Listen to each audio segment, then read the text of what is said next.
Welcome back to the Rise Above podcast. Today I'm so excited for you to hear Jake Corbin's powerful episode. Jake is the head football coach at Choctaw High School, where he's been there for 8 years, and in this past year, they just won their first state championship since the 1960s. In this episode, you'll hear about how Jake's installed a culture of always believing, never quitting, and always putting your teammates above yourself. And you'll hear that through Jake's own personal story of persevering and never giving up, to how his team applies that, whether it's being down 25-7 in the state championship or every day showing up, whether it's a good or a bad day. Can't wait for you to hear this episode of the Rise Above podcast. Welcome back to the Rise Above podcast. I'm your host, Will Lambley. Today we're so excited to be joined by Choctaw's head football coach, Jake Corbin. First off, Coach Corbin, thank you so much for being on with us today. Absolutely. Honored to be here, and thank you so much.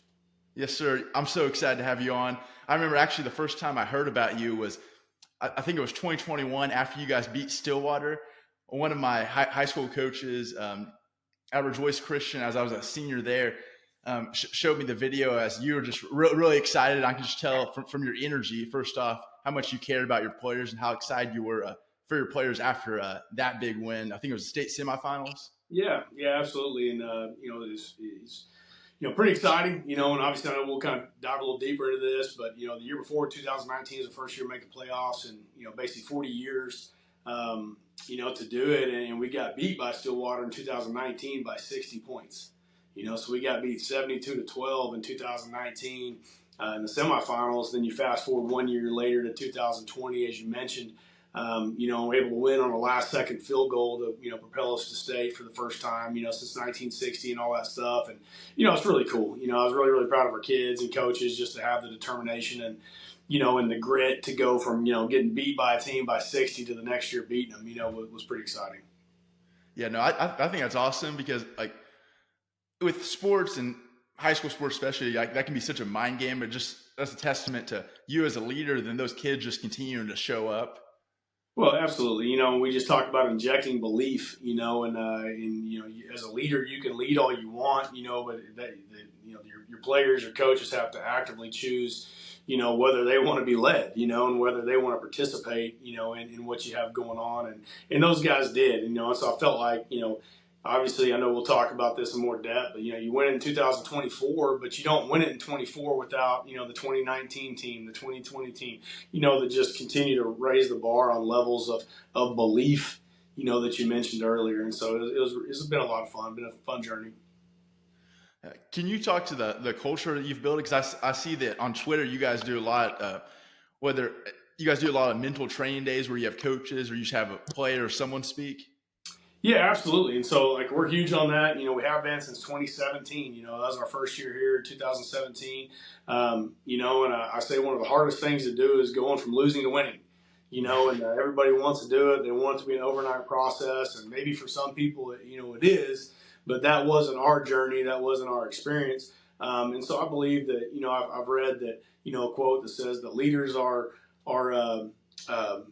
drive belief, right? And leaders have to continue to, inject that into people all the time. And I believe that. And so I think that you have to, maintain just constant faith, in what you're doing, your program, your kids, all those kind of things. Because, as a man, and so do I, that you're going to have good days, bad days, you're going to have ups, you're going to have downs. And so, we always want to try to share some kind of positive message with our kids to, continue to inject belief and instill belief in them at all times. And every year, kind of our recipe as the season goes on, once we start getting into playoffs, we do it every day. And so we'll take, 30 minutes out of our practice schedule or whatever to have a theme, and we talk about it on the weekend with our coaches. And so they pick, hey, I want Monday, I want Tuesday, whatever that may be, and something that they're passionate about and go share with our players, and just continue to try to inspire them and just, set the tone in the right way. And so, we call it mental training. We do it year round. And we just believe that that's a huge part of it. Because I think that, as a leader, as a football coach, if you just go out every day and say, hey, let's hit the weight room, let's hit the field, let's da-da-da, you're not getting everybody aligned. You're not getting everybody with the same kind of beliefs and passions and all those kind of things. And then your team starts, becoming fragmented and small groups start to form and all those kind of things. And so, we always want to put them, we start together, we end together every single day. with the message. And I think that's really important for our kids. Yeah, no, that's awesome. I think that's what's so awesome about football is it's so much like life. Like in football, like there's a lot of teams with talent, but the teams that I've been a part of or been around that really separate them from other teams, those teams that are unified and they truly do have a love that is just unbreakable. And Yep. was that something that you saw from your team this year? As I'm sure that, man, doing something that hasn't been done in 60 years took something really special.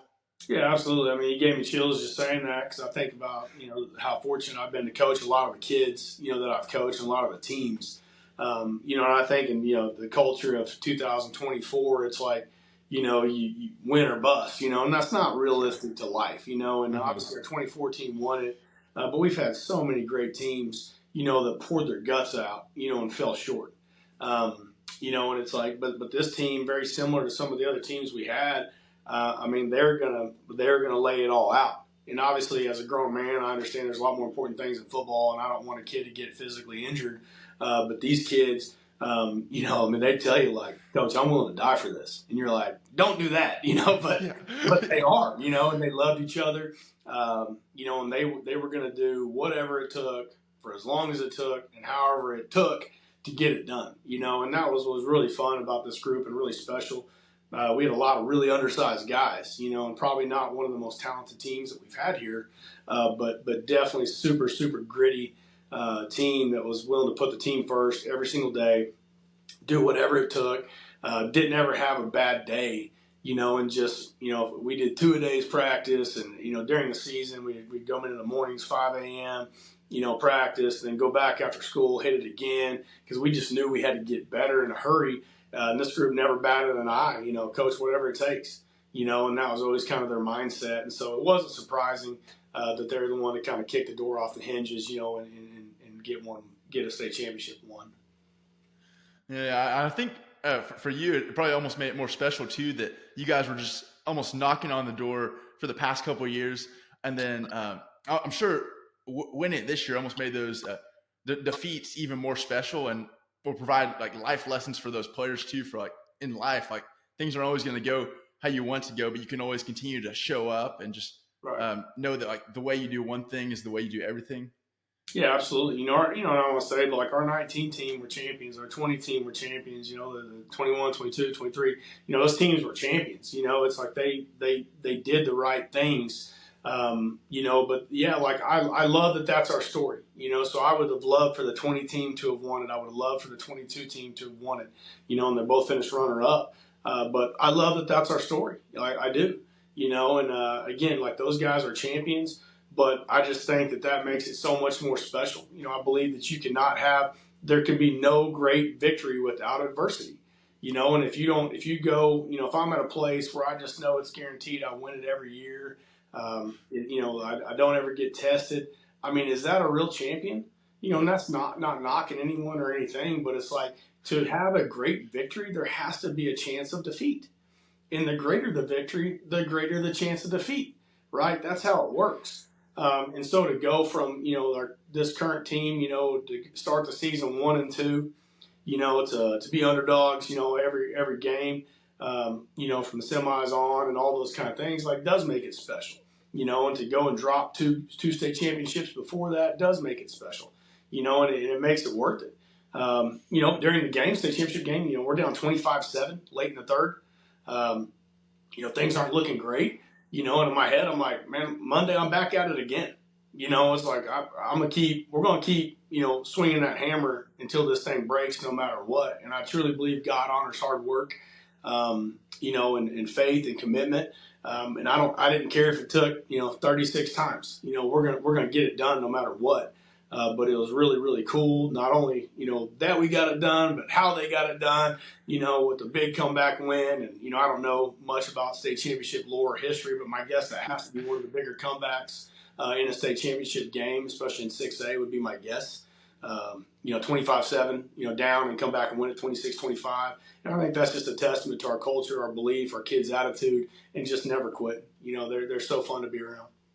I mean, just how the season started and that game is a testament to the culture that you guys have been building. And also, as you mentioned your faith a little bit, it reminds me of Galatians 6 verse 9, where it says, don't grow weary of doing good, because at the proper time you will reap a harvest when you do not give up. Right. And I think that goes so great, and it's such more than just winning a state championship. It's such a life skill that those players can take with them. And for you, how did you get here as the Choctaw coach? As we talked about beforehand, you've been at Choctaw for the past 8 years, which I'm sure seems like it's went by fast or slow some days. Right. Yeah, absolutely. My story is like, kind of like, I believe the process of winning. It's not very exciting. Yep. I went from, I was an overachiever in high school, defensive captain, all those kind of things, but undersized linebacker. And, but the best thing I think I've ever been, good at is being a great teammate. And that's all I ever cared about was being a great teammate and trying to help our team win, no matter what that is. And I feel like that's my job as a husband, that's my job as a dad, that's my job as the head coach. My job is just to try to find a way to add value to our team every single day, make the team better. And every day I need to say our team is better because I'm here, right? But started my career as a middle school coach. Went on Del City High School as an assistant. Went there from Union to Broken Arrow. Went from Broken Arrow to head job at Sepulpa, head job back at Del City, and then obviously 2017 here at Choctaw. But kind of, I wouldn't say I had a meteoric rise or anything like that. I just knew I had to get better, and so it's like, every year you're just trying to get better. You have a lot of people dependent on you. And I've never known a boy genius to raise up to be, becoming eventually an old legend. That doesn't happen very often. And I think a lot of the reason because of that is because I think just much like life, like the best things take time. And I had to, I didn't know anything when I first started coaching. I was not a very good coach. And I knew how to get better. And so you just constantly learn and all those kind of things. And I think that's evolved to be a little bit in our benefit, where we're a little bit unorthodox in a lot of areas because I didn't just come from, a coach under this great system for a long time and just take everything that they do as the gospel and things like that. You've just been able to pick and choose things that you think work, throw things away that don't. And it's just a constant refinement process to try to figure out what's your identity, who are you, what do you believe in, what do you want your program to stand for, and continue to just chip away at it each and every year, and get better. And I can promise you, like, losing 2 state championship games made me a lot better coach. And obviously, like anybody, I wanted to win those games. You want to win those games. It's devastating. But I believe that whenever you, fall short of a goal and then show back up again and work no matter what, it's like you'll continue to get better because you'll have to. And I'm grateful for all the adversity that we've had, because I don't think that we'd be able to have the achievements that we had without it. That's awesome how you're able to look back at those, the adversity, and say, man, that has made us who we are. And I love how you started by talking about how one thing you've always been really good at is being a good teammate. And I love that, because something I always share with teams when I speak to them is, if I speak to a team before practice, I say, guys, I can't see any of you guys, but the one way I'll know you're here is if you're bringing the juice and if you're a good teammate. And anyone can do that. And where did that kind of come from for you and growing up being a good teammate? I tell people, and my wife knows this. Like my best quality is that I've never met anyone more competitive than myself. My worst quality is that I've never met anyone more competitive. And so it's like it can be a detriment, it can be an attribute. But all I want to do is win. That's all I've ever cared about is winning. And I, and obviously as you get older, you understand there's a lot more important things in life, and you get, great, you put stuff into great perspective as you get older. But when I was younger, man, all I wanted to do was win. I wanted to win at everything. And, I was fortunate to win a couple state championships in high school, but I didn't care how that ball went in the end zone. If I ran it, threw it, caught it, punted it, whatever, like fumbled it, like get in the end zone, and the same on defense. You're like, I don't care how this guy goes down. If I make it, you make it, we make it, however, but like, we got to get this guy on the ground, and so that's all I've ever cared about is just the job, and getting it done. And I've never cared who got the credit. I still don't. It's like that's never been important to me, but the result is, and so I don't really know. We laugh sometimes, me and my wife. I don't really know where I came from. My mom's not competitive at all. My dad is a super quiet guy, and I don't know where this came from, but I see it. I have 4 boys of my own, and I see it in them. And I've just always been like that. I've just always had that fire, inside you that just wants more, and wants to win. And so, I think that really came from God, and was able to use that, to try to hopefully inspire some people and continue to further His kingdom. Yeah, and I know you talked a little bit about how you guys faced some adversity in your road to eventually win a state championship. And for you as a coach, as you started your coaching journey, was there some adversity you faced that that really helped mold you into who you are now?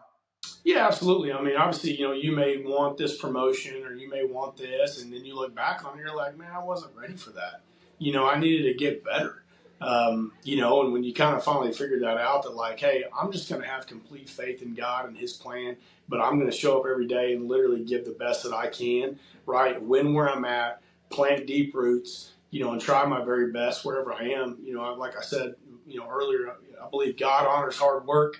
I truly believe that, as you mentioned the verse from Galatians, and then the key to that is if you do not give up, like that's the key, and that's what separates you. And so there's been so many times in my life, whether it be professionally, personally, or whatever, where I always think about that little meme of the guy that's swinging the pickaxe, and there's a guy on top and there's a guy on bottom, and the guy has one more swing and he's about to hit the diamonds, but he turns around and quits. And then the guy below him, is able to finally bust through and get it.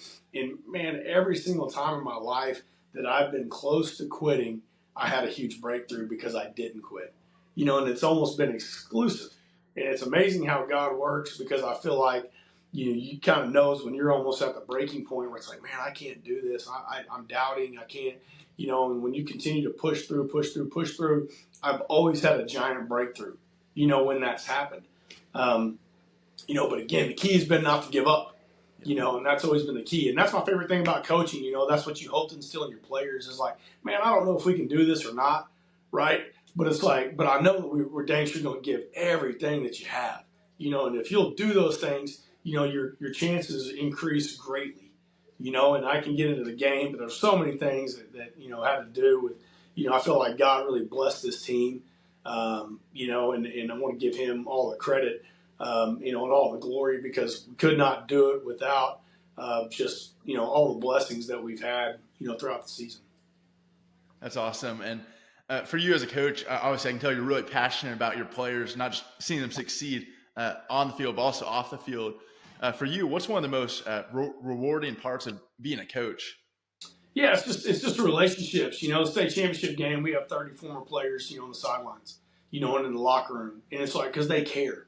Like those guys wanted our kids to win it, and it's like, I think that's what's special, about Choctaw football, and gets me, pretty passionate about it and pretty excited. And then I have all my little league guys too, like my little INFC players are there on the sidelines too, and so when we win it, it's like, I get a little bit emotional about it because I think it's really, really neat that, you just have that alignment. You have your future, you have your current, you have your past, but they know that, hey, this is a brotherhood.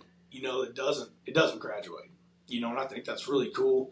Something I'm really proud about that we've done in our program is just, be able to connect the dots with those kids and understand, like, man, this is bigger than me. Like obviously, I'm going to make sure to take care of myself, but I'm part of something special. That will continue on a lot longer than we're around. Yeah, that reminds me so much of a quote I love when it says, when you're selfless, your legacy continues through others. And for you guys, that's awesome with all the former players being there. And I haven't heard of many programs too they have all their INFC guys down there too. That's so awesome that they see those guys. I'm sure those guys are like rock stars to them, and Yeah. them being able to be at the state championship too. That's so awesome. Well, it's really cool, we're going to get into that stuff. It's like my current seniors that we won with this year, we've been coaching them since they're in 5th grade.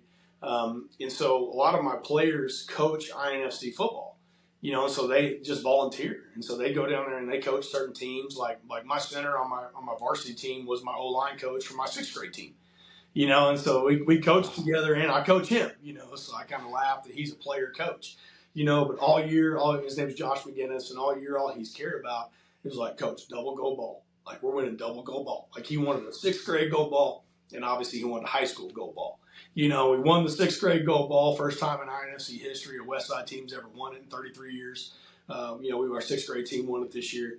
And he's as excited about that as he is, when he wins it. And the first thing he says to me after we win it at varsity, he's like, "I told you, double gold ball." Because that's all I care about. That's awesome. The little guys celebrate, big time. And, the high school guys are at the little guys games on Saturdays, and they come to their playoff games. And so it's like a very, it really is like a family. They know each other, and really root for that next generation. And I know it's common some places to, it's like, man, this kid will never be as good as me, or da-da-da-da. Like, every group wants the next group to be better than them, because they have some skin in the game, and they feel like they've coached that group and really invested in them, and they want to see it go. And the quote we talk about all the time in our program is, plant trees you'll never see grow. And plant trees, plant seeds in these young guys, so they're going to last a lot longer than you. And our kids take that to heart, and want to continue that. And that's why you have the guys that have graduated that are back too, because they planted seeds in these kids that are currently playing. And so you just kind of continue that family as it goes up, and I think it's really cool. That's been one of the biggest things I've been able to see from you guys from afar that has really stood out from other programs, is just how you guys, it seems like truly the whole town, obviously the big town 6A2 school, but it seems like a family, like everyone's supporting everyone's there for each other. Yeah, absolutely. We're really close. And again, I think it starts in our youth program. I mean, we start, with really close ties with those coaches, the dads, all those kind of things. And just, where they kind of have an idea of understanding of like, hey, this is what it takes to get it done. This is what it takes to be a Choctaw football player. And they really buy into that, and I know about every single coach in our INFC. I know almost every kid in our INFC. Those kids wear the numbers of the high school kids they want to be like. They get autographs, all that kind of stuff. It's a really cool deal. And you really are like a little miniature celebrity, if you play football here in town, because, yeah, it's a 6A school, but I always say Choctaw is like a big, small town. I mean, everybody in town. Everybody shows up on Fridays to come watch the game. And then, in turn, you have like great crowds for Little League too. And so I think that just continues to kind of backfill the tradition that guys that, like I said, previous teams in the past have started, and it finally kind of comes to fruition, obviously in 24. But, there's been a lot of guys that deserve a lot of credit that, maybe didn't necessarily win a ring, but really broke a lot of barriers to help our success right now. That's so cool. And one thing I wanted to ask you is when you got to Choctaw in 2017, I know that the success probably wasn't there as much. And when you got there and you started installing that belief, was it hard to install that belief at first? Because obviously that's one of the most important things. Yeah, first of all, you're asking some great questions, by the way. I think we are. And no, it's like you want to be a leader. It's exhausting, especially at first. And a couple metaphors I think about in my head is like, you want to go take over a business. You want to go take over a program. It's sometimes, exhausting because it's like you're like let me push this little button right here. It's like, I equate it to being kind of like a rocket, and to get off the ground requires so much jet fuel that you're going to burn it first, right? You get up in the atmosphere, now you're not having to burn as much, but you want to go change something. You're burning a lot of fuel, and it's very exhausting all the time, to be able to do that. And so anyhow, it's, it is tough. And I think of yourself as like a battery as well, and sometimes that battery gets low, and you got to be able to kind of like continue, to continue to get the juice and all that kind of stuff. Yeah, no, that's so good. And I think belief comes in like knowing that not every day is going to be perfect, but everyone's still believing despite how a practice or how a certain game goes, with just how you guys' season started and just how the state championship game started, not believing in the outcome, but just trusting that process. Yeah, absolutely. And I mean, I think you have to have unwavering belief, an unconditional belief. And I talk about, like, if you're a guy that only believes when things are going good, we talk about not being fit to wear the crown, because you have to believe, you have to give your best effort no matter what. And if that's, again, like, hey, as long as things are going great, then I'm all in, right? If I get adversity, right, then I won't. It's like, I mean, that's not, then you're not the guy.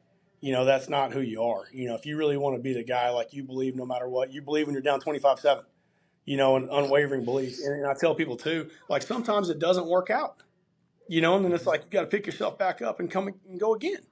And I talk about our team being, I'm not a horror movie guy or anything like that. I've really never even seen one of them, but I talk about being little Freddy Kruegers, like you can't kill us. Like, and that's what makes him scary. Nick Saban talks about that with Freddy Krueger. What makes that guy scary is that you can't kill him.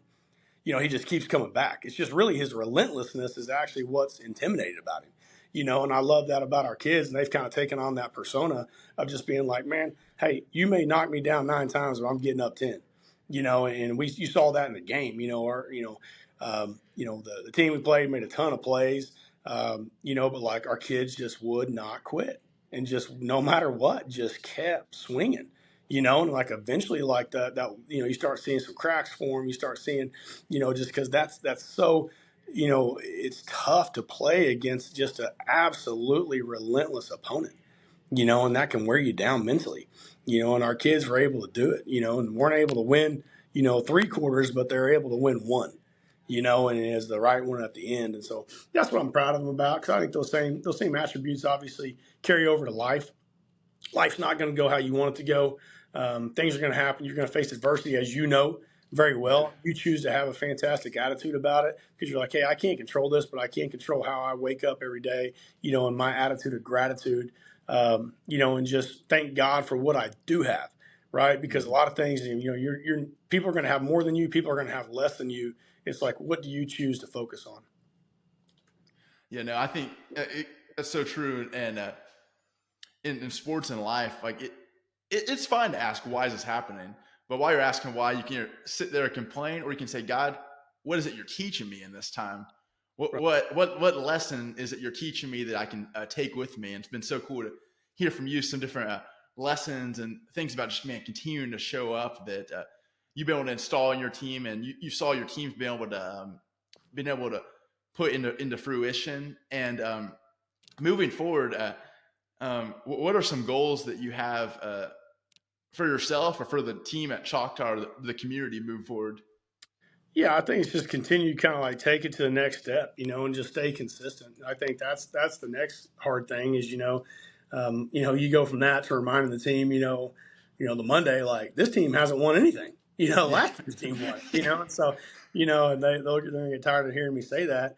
But, it's just continue to move the bar forward. And I think just like, can you be, are you the best you can possibly be? And people sometimes ask like, define success, and to me, that's it. It's like, are you the best you can possibly be?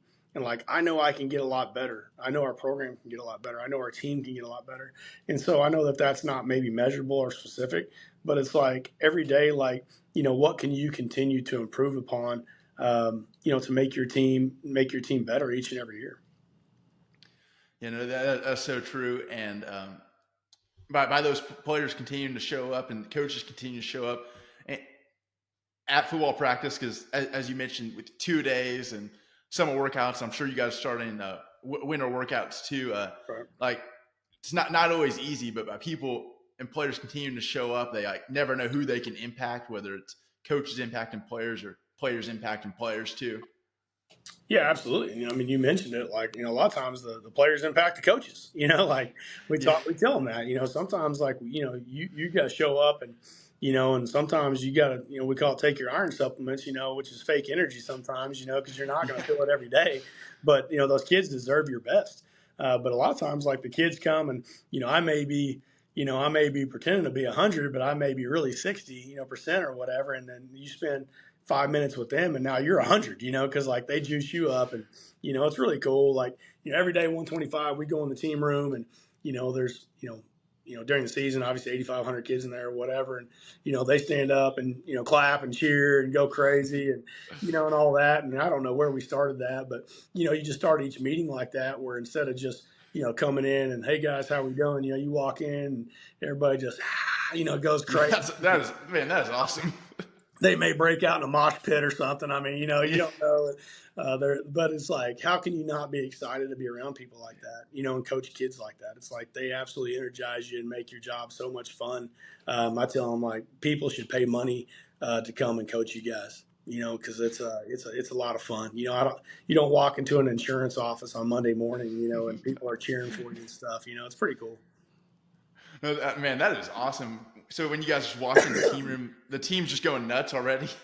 Yeah, every day. I mean, every day is for the last, really, I guess 3 years ago they started. I don't even know how it started, but they start like a slow clap, and then it builds up. And then when you get in there, everybody goes berserk, every day and, all that stuff. And then, we kind of get started in our meetings and stuff. But I think it kind of sets the tone to just, as you mentioned, we talk about being a gold standard, and the G is gratitude. It's gratitude, ownership, leadership, discipline, and the G is gratitude. And so it's just like, man, what are you going to be grateful for today? Like, we have an opportunity to get better, right? And I know it may be cold, it may be all that stuff, and here in Oklahoma today, obviously it's snowing and all those things. And, like, they know that, like, we're going to go outside no matter what. We're going to go get our work in no matter what. So we'll go get our push-ups in the snow, like, we do push-ups without the snow, and they know that, but they're grateful for that because, yeah, it's cold, it's, all these things, but it's like, man, it's a cool opportunity to get better, and do something that's hard. Yeah, no, and I think, man, that gratefulness starts with, but before those meetings, because a quote I love and something I always tell people is, I say, if you're juiceless, you're useless, but if you're juiceful, you're useful. So by them bringing that juice before meetings even started, practice or workouts, man, that's just a great way to get everyone going. Yeah, absolutely. And we have, we used to have like juice squad guys of the week and stuff like that, that just have positive attitudes, and you try to spotlight those guys as much as you can as well, like, hey, name a teammate that you just enjoy being around, name a teammate that you think that you absolutely look forward to seeing this guy, and you'll have, starter raise their hand and be like, hey, I every day I'm pumped to see so-and-so, and it may be an attack team guy or whatever, because this guy makes me better. This guy's always in a good mood. This guy's always positive. He's just fun to be around. We talk about, like, would you want to do business with this guy someday? Absolutely. This guy owns his company. Do you want to use him? For sure. Do you want to promote this guy? Absolutely. And so it's not just about football. Like, it's just about these life skills that these guys can go carry on into any job, whether they're business owners, school, they work for a company, whatever that may be, they'll make them successful later on in life.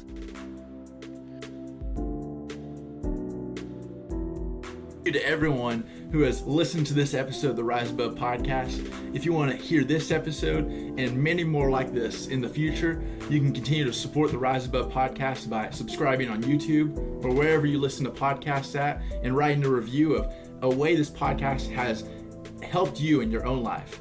And one final thing you can do is share this podcast with someone else.